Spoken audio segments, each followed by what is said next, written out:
அம்மு இங்க வாங்க. எப்படி மெரினா பீச்சில் இது வரைக்கும் யாரும் செய்யாத வேலையை செஞ்சிருக்கோம். அப்படி என்ன வேலை செஞ்சீங்க? மாற்றுத்திறனாளிகளுக்கு பாலம் கட்டி கொடுத்து அவங்களையும் கடல் அலையை ரசிக்க வச்சிருக்கோம். எப்படி எங்க ஆச்சு மாசா?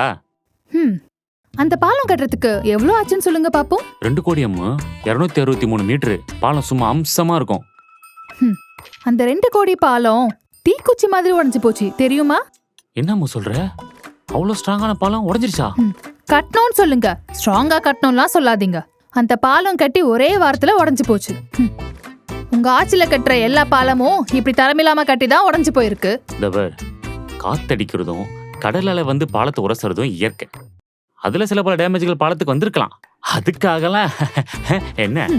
அது சரி, கட்டாத பாலத்தை கட்டணும்னு மோசடி பண்றதும் கட்டின பாலத்துல ஊழல் பண்றதும் அப்பா ஆட்சியில கரெக்டா நடக்கும்.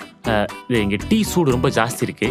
நான் பீச்சில் போய் வாக்கிங் போய்க்கிறேன். ஐயோ அங்க பாலம் உடைஞ்சிருக்கேன். டேய் பாத்து போடா, பாலத்துல வழுக்கி விழுந்துற போற. எங்க பாலம் தான் ஒன்னும் ஆகாது. இனியும் ஏமாறாதீங்க, இது மாற்றத்துக்கான நேரம்.